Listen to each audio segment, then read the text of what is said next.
ஆண்டவராகிய இயேசு கிறிஸ்துவின் நாமத்தினாலே இந்த காலை நேரத்தில் இந்த பிகின் வித் காட்ஸ் வேர்ட் இந்த நிகழ்ச்சிக்கு உங்களை அன்போடு நாங்கள் வாழ்த்துகிறோம், வரவேற்றுக் கொள்கிறோம்.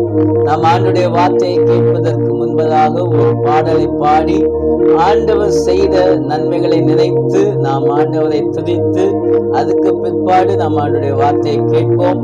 நீங்களும் எங்களோடு சேர்ந்து பாடி தேவனை ஆராதித்து அவரை மகிமைப்படுத்துங்கள். கர்த்தர் உங்களை ஆசீர்வதித்து மேன்மைப்படுத்துவாராக.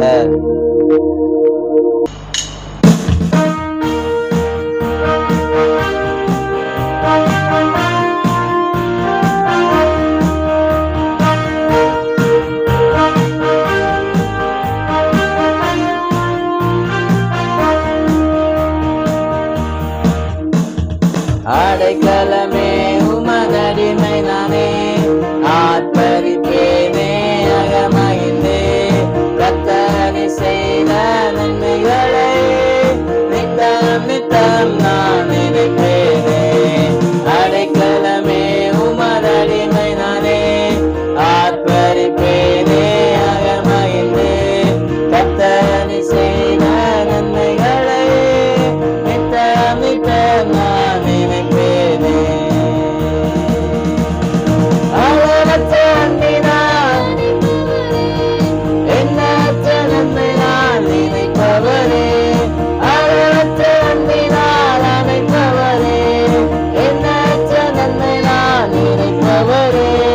மசலாத மைமை பிரலாபா வசத்தாலும் பாதம் பற்றிடுவேனே. மசலாத நெசரே மைமை பிரலாபா வசத்தாலும் பாதம் பற்றிடுவேனே. ஆடைக்கலமே உமதடிமை நானே, ஆர்ப்பரிப்பேனே அகமகிழ்ந்தே, கர்த்தர் செய்த நன்மைகளை நித்தம் நித்தம் நான் நினைப்பேனே. கர்த்தர் செய்த நன்மைகளை நித்தம் நித்தம் நான் நினைப்பேனே.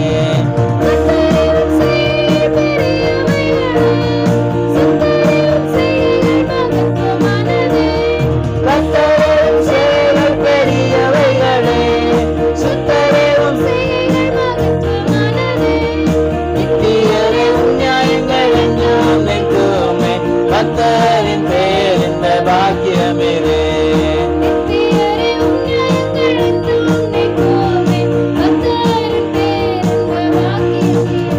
ஆடைக்கலமே உமதடிமை நானே, ஆர்ப்பரிப்பேனே அகமகிழ்ந்தே, கர்த்தர் செய்த நன்மைகளை நித்தம் நித்தம் நான் நினைப்பேனே. கர்த்தர் செய்த நன்மைகளை நித்தம் நித்தம் நான் நினைப்பேனே. காலம் பற்றி நடக்கும் கர்த்தனிரலோ, கூப்பிட்ட என்னை குணமாக்கினிரலோ. காலம் பற்றி நடக்கும் கர்த்தனிரலோ, கூப்பிட்ட என்னை குணமாக்கினிரலோ. குளிர் விழாதபடி காத்து கொண்டீரே, அழுகை கழிப்பாக மாற்றிவிட்டீரே. குளிர் விழாதபடி காத்து கொண்டீரே, அழுகை கழிப்பாக மாற்றிவிட்டீரே. ஆடைக்கலமே உமதடிமை நானே, ஆர்ப்பரிப்பேனே அகமகிழ்ந்தே, கர்த்தர் செய்த நன்மைகளை நித்தம் நித்தம் நான் நினைப்பேனே. கர்த்தர் செய்த நன்மைகளை நித்தம் நித்தம் நான் நினைப்பேனே.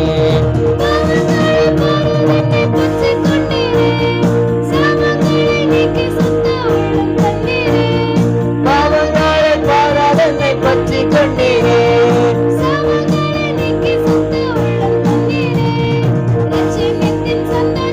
திரும்ப தந்தீரே உற்சாக ஆவியினில்.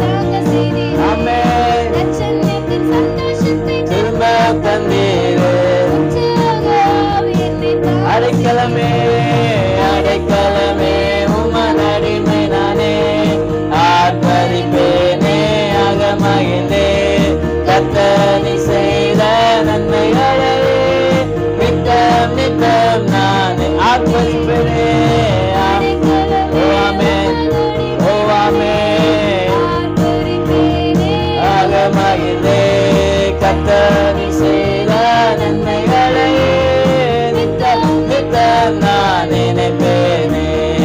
கர்த்தர் நீ செய்த நன்மைகளை நித்தம் நித்தம் நான் நினைப்பேனே.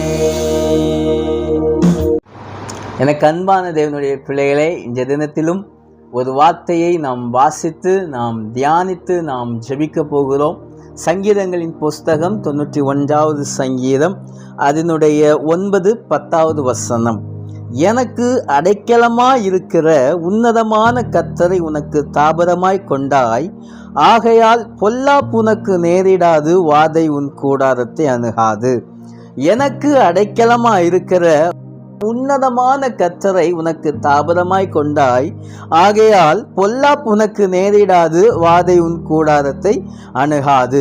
என் அன்பு தேவனுடைய பிள்ளைகளே, இதே தினத்திலும் யாரை நாம் அடைக்கலமாய் கொண்டு வைத்திருக்கிறோம் என்று நம்முடைய வாழ்க்கையிலே சற்று நாம் சிந்தித்து பார்க்க வேண்டியது நமக்கு கடமையா இருக்கிறது. என் அன்பான தேவனுடைய பிள்ளைகளே, நமக்கு அடைக்கலமாய் இருக்கிறவர்கள், இந்த உலக மனிதனை நமக்கு முன்பாக வைத்து நாம் அவர்களை அடைக்கலமாய் நம்பி இருக்கும்போது ஒரு காலம் நாம் பாதுகாப்பாக உணர முடியாது. இன்னைக்குள்ள காலகட்டத்தில் பார்த்தீங்கன்னா யாரை நம்புவதுன்னே தெரியல. அப்படிப்பட்ட ஒரு காரியத்தில், அப்பேற்பட்ட ஒரு உலகத்தில் நம்ம வாழ்ந்து கொண்டிருக்கிறோம். என் அன்பான தேவனுடைய பிள்ளைகளே, எப்போது நீங்கள் ஆண்டவரை அடைக்கலமாய் உங்களுடைய வாழ்க்கையில் நீங்கள் உணர்கிறீர்களோ, எப்போ நீங்கள் உங்கள் வாழ்க்கையில் நீங்கள் ஃபீல் பண்ணுறீங்களோ, அப்போ உங்கள் மேலே ஒரு தெய்வீக பாதுகாப்பை கர்த்தர் வைக்கிறார்.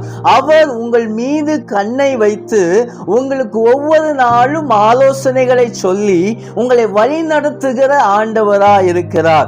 அவரே உங்களுக்கு அடைக்கலமா இருக்கிறார். பிசாசானவன் அநேக காரியங்களில் வந்து பார்த்தீங்கன்னா, அநேக காரியங்களில் பிசாசானவன் நம்மளை சோதிக்கும்படியாக, பிசாசானவன் நமக்கு தீங்கு விளைவிக்கும்படியாக வருவான். ஆனால் தேவனை நாம் அடைக்கலமாய் கொண்டிருக்கிற பொழுது, தேவனை நாம் தாபரமாய் கொண்டிருக்கிற பொழுது, தேவனை நாம் கோட்டையாய் கொண்டிருக்கிற பொழுது ஒரு வாதையும் நம்ம கூடாரத்துக்குள்ள அணுகாது தேவனுடைய பிள்ளைகளை. அதனாலதான் சங்கீதக்காரன் அழகாக சொல்லுகிற பாருங்க, எனக்கு அடைக்கலமாய் இருக்கிற உன்னதமான கர்த்தரை நான் தாபரமாய் கொண்டிருக்கிறபடி. நான் அடுத்த வசனத்தை பாருங்க, அழகா சொல்லப்பட்டிருக்குது. ஆகையால், அதனால தேவன் எனக்கு அடைக்கலமா இருக்கிறதுனால என்ன நடக்குமா?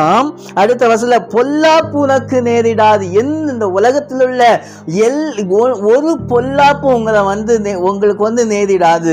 ஒரு பொல்லாப்பான தீங்கான காரியங்களும் உங்களை வந்து அது நெருங்க முடியாது. ஏன்னா தேவன் உங்களுக்கு அடைக்கலமா இருக்கிறார். தேவன் உங்களுக்கு பாதுகாப்பா இருக்கிறார். பிசாசானவே எவ்வளவு ட்ரை பண்ணாலும் ஒன்றும் நடக்காது. நீங்க பயப்படாதீங்க. கர்த்தர் உங்க வாழ்க்கையில இருக்கிறார், உங்க குடும்பத்துக்குள்ள இருக்கிறார், உங்க வீட்டுக்குள்ள ஆண்டவர் இருக்கிறார். என் அன்பான தேவனுடைய பிள்ளைகளே, பிசாசானவன் எப்படி பொல்லாப்பு கொண்டு வருவான்? முதலாவது குடும்பத்தில் உள்ள சமாதானத்தை அவன் கெடுப்பான். ரெண்டாவது அவன் சந்தோஷத்தை கெடுப்பான். உங்க ஆசீர்வாதம் எங்க இருக்குது, உங்க பலன் எங்க இருக்குதுன்னா வேதத்துல அழகா சொல்லப்பட்டிருக்கிறது, கர்த்தருக்குள் மகிழ்ச்சியா இருப்பதே என்னுடைய பலன் என்று வேதம் நமக்கு தெளிவாய் சொல்லுகிறது. நெகேமியா 8ஆம் அதிகாரம் 10வது வசனத்துல இதை அழகா ஆண்டவர் சொல்லி இருக்கிறார். நம்ம சந்தோஷம் எங்க இருக்குன்னா தேவனுடைய பலத்தில் இருக்கிறது. எப்போது நீங்க தேவனுடைய பலத்தை நீங்கள் உணர்வீர்களோ, அப்போ தேவனுக்குள்ளான பாதுகாப்பு உங்க வீட்டுக்குள்ள இருக்குது. எப்போ சந்தோஷம் உங்க வீட்டுக்குள்ள இருக்கிறோ, அந்த சந்தோஷத்தின் நடுவுல யார் இருக்கிறா? ஆண்டவர் இருக்கிறார். ஒரு பொல்லாப்பு உங்க வாழ்க்கையில நெருங்க முடியாது. இரண்டாவது, வாதை உன் கூடாரத்தை அணுகாது என்று வேதத்திலே நாம் பார்க்கிறோம். வாதை உன்னுடைய குடும்பத்தை, உன்னுடைய கூடாரத்தை அணுகாது. எந்த நோயும் வந்து நெருங்க முடியாது, எந்த வாதையும் வந்து நெருங்க முடியாது. கர்த்தர் உங்களுக்கு நடுவில் அவர் பாதுகாப்பா இருக்கிறார். இந்த தினத்திலும் இந்த விசுவாச வார்த்தையோடு தேவன் எனக்கு பாதுகாப்பா இருக்கிறபடி எந்த வாதையும் எனக்கு முன்பதாக நெருங்க முடியாது. தேவன் எனக்கு அடைக்கலமா இருக்கிறபடினால் எந்த பிசாசின் சதிகளும் என்னுடைய குடும்பத்துக்குள்ள அது நடக்காது என்று சொல்லி நீங்கள் விசுவாசத்தோடு இந்த நாளை இந்த வார்த்தையோடு நீங்கள் ஆரம்பிக்கும் போது தேவன் உங்கள் வாழ்க்கையில் கிரியை செய்வதை நீங்கள் பார்க்க முடியும். நீங்கள் விசுவாசமா இந்த நாளை சந்தோஷமா தொடங்குங்க. கர்த்தர் உங்கள் பட்சத்தில் இருப்பதை நீங்கள் உணர பெற முடியும். நீங்கள் பார்க்க முடியும், கர்த்தர் உங்களுக்காக யுத்தம் பண்ணுவார். நீங்கள் சும்மா இருப்பீர்கள். அவர் உங்களுக்கு அடைக்கலமா இருக்கிற வரைக்கும், அவர் உங்களுக்கு பாதுகாப்பா இருக்கிற வரைக்கும், அவர் உங்களுக்கு கேடயமா இருக்கிற வரைக்கும் எந்த பிசாசும் எந்த மனிதனும் ஒன்றும் செய்ய முடியாது. அதனால விசுவாசம் ஆரம்பிங்க. எனக்கு ஆண்டவர் பாதுகாப்பா இருக்கிறார், என்னை அவர் நடத்துவார், என்னை போஷிப்பார் என்று யாரெல்லாம் இன்றைக்கு விசுவாசத்தோடு இருக்கிறீர்களோ அத்தனை பேர் வீட்டுக்குள்ளும் என்னுடைய தேவன் பாதுகாவலராக அவர் இருக்கிறார். ஆமென். இந்த நாளிலும் இந்த வார்த்தையை கேட்டுக்கொண்டிருக்கிற என் தேவனுடைய ஜனமே, இந்த வார்த்தை கேட்டிருக்கிற என் தேவனுடைய ஜனமே, நீங்கள் நன்றாய் கவனித்துக் கொள்ளுங்கள். கர்த்தர் உங்களுக்கு பாதுகாப்பா இருக்கிறார். அதனால ஒரு வாதையும் எந்த பொல்லாப்பும் உங்க குடும்பத்தை அணுகவே அணுகாது. நீங்கள் இது உயிரோடு இருக்கும் நாளெல்லாம் கர்த்தர் உங்களுக்கு கிடைக்கலாமா இருந்து அவர் உங்களை பாதுகாக்க அவர் வல்லமையுள்ள தேவனாய் இருக்கிறார். நாம் ஜெபிப்போமா? எங்கள் அன்புள்ள ஆண்டவரே, இந்த கிருபையான இந்த நாளுக்காக ஆண்டவரே நாங்கள் நன்றியோடு நாங்கள் துதிக்கிறோம், ஸ்தோத்திரிக்கிறோம். அப்பா ஆண்டவரே, இந்த நாளில் உம்முடைய பிள்ளைகளுக்காக நாங்கள் வருகிறோம். ஆண்டவரே, அவர்கள் உம்மை அடைக்கலமாய் கொண்டிருக்க கர்த்தர் கிருபையை அளிப்பீராக என்று சொல்லி நாங்கள் ஜெபிக்கிறோம். ஆண்டவரே, எந்த மனுஷனை அவங்க நம்ப வேண்டாம். ஆண்டவரே, எந்த மனுஷனை அவங்களுக்கு பாதுகாப்பா வைக்க வேண்டாம். ஆண்டவரே, நீங்க அவங்களுக்கு பாதுகாப்பா இருங்க, வீடுகளுக்குள்ள பாதுகாப்பா இருங்க. ஒரு வாதையும் அணுகாதபடி கர்த்தர் உம்முடைய பிள்ளைகளை பாதுகாத்துக் கொள்ளுவீராக. ஆண்டவரே, எந்த நோயும் அணுகாதபடி உம்முடைய பிள்ளைகளை பாதுகாத்துக் கொள்ளுவீராக. உம்முடைய பிள்ளைகளை நாங்கள் ஆசீர்வதிக்கிறோம். ஆண்டவரே, கர்த்தர் பெரிய காரியங்களை அவர்களுக்கு நீ செய்வீராக. ஆண்டவரே, அவர்கள் என்னென்ன காரியங்களை குறித்து இன்னைக்கு ஆண்டவரே கலங்கி கொண்டிருக்கிறார்களோ அந்த காரியங்களில் கர்த்தர் அற்புதத்தை ஆண்டவரே நீர் செய்யும்படியாக நாங்கள் ஜெபிக்கிறோம். அப்பா ஆண்டவரே, உம்முடைய வல்லமையுள்ள கரம் ஒவ்வொரு வீடுகளுக்குள்ளாய் இறங்குவதாக என்று சொல்லி நாங்கள் ஜெபிக்கிறோம். சுகவீனத்தோடு இருப்பார்களே என்று சொன்னார். ஆண்டவரே, ஒரு பூரண சுகத்தை நாங்கள் இங்கிருந்து பேசுகிறோம். ஆண்டவரே, பூரண சுகத்தை நீர் கட்டளையிடுவீராக என்று சொல்லி நாங்கள் ஜெபிக்கிறோம். ஆசீர்வதியும் பலப்படுத்தும் உம்முடைய திவ்ய கரங்களில் உம்முடைய பிள்ளைகளை ஒப்புவிக்கிறோம். நீரே வழி நடத்தும். இந்த நாள் அவர்களுக்கு ஆசீர்வாதமாய் அமையட்டும். நீரே பார்த்து கொள்ளும். இயேசுவின் நாமத்தில் கேட்கிறோம் ஜீவனுள்ள நல்ல பிதாவே, ஆமேன், ஆமேன். கர்த்ததாமே இந்த வார்த்தையின் மூலமாய் உங்கள் ஒவ்வொருவரையும் ஆண்டவர் ஆசீர்வதித்து மேன்மைப்படுத்தி உயர்த்தி உங்களை ஆசீர்வதிப்பாராக என்று சொல்லி வாழ்த்தி ஆசீர்வதிக்கிறோம். ஆமேன். ஹலோ ஃப்ரெண்ட்ஸ், இந்த தேவனுடைய செய்தி உங்களுக்கு நிச்சயமாக ஆசீர்வாதமாக இருக்கும்னு நாங்கள் விசுவாசிக்கிறோம். அதனால் உங்களுக்கு யாருக்கெல்லாம் இந்த வீடியோவை அனுப்பணும்னு நீங்கள் ஆசைப்படுறீங்களோ அவங்களுக்கு எல்லாத்துக்கும் இந்த வீடியோவை ஷேர் பண்ணுங்கள். அண்ட் எங்களுடைய சேனலை நீங்கள் சப்ஸ்கிரைப் பண்ணிவிட்டு வாட்ச் பண்ணுங்கள். தேங்க்யூ. Bye bye.